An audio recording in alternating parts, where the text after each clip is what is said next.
Hello mga kaubas.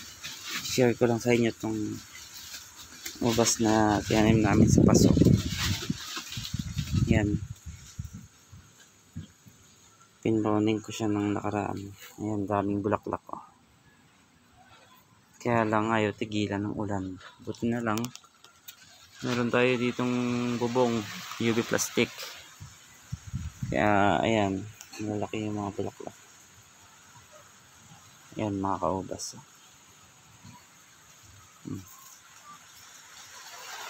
Bali pinapaikot-ikot ko lang sila dyan. Ito yung ating balag. Ayan, nakapaikot-paikot lang yung kanya mga vines. Ayan, mga bulaklak lalaki. Dalawa, yun sa loob. Yun. Ayan po. Haba ng bulaklak mga kaubas. Ayan. Ayan. Ayan pa yung isa. Dami din bulaklak yung isa na yan. Tapos ayun pa yung iba, hindi ko pa napoproning. Yan no, bumabanat na naman yung ulan mga kaubas. Ito yung aming ubas sa gilid lang ng bahay. Bumabanat na naman ang mga ulan. Kaya katuwa lang siya mga kaubas na. Yung mga hindi nagbunga na sanga, tanggalin nyo na yun mga kaubas, like mga ganyan, para malinis yung ubasan ninyo.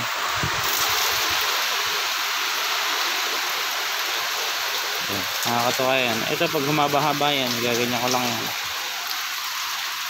Sa mga walang space sa bahay, pwede kayo magtanim sa paso lang mga kaubas. Ayan o, ayan, nagbunga nga eh. Ayan yung paso natin, tingnan nyo, ito lang yung taas niya, halos 2 tangkal lang yung taas niya. Tapos ipabuhangin lupa, ayan, pinaghalo-halo natin na mixture ng pagkataniman ng ubas. Ayun yung aking mga pananim pa. Ayan, maganda pag mga gano'n nakalaki yung nakuha nyo. Papaikot-paikot nyo lang siya sa paso mga kaubas.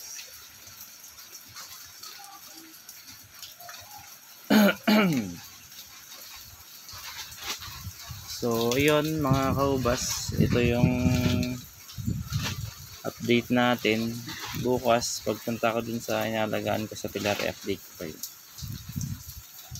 Walang problema yan, tanggalin yung mga ganito na shoots yung sa pagitan ng dahon, tanggalin nyo na lang yan mga kaubas.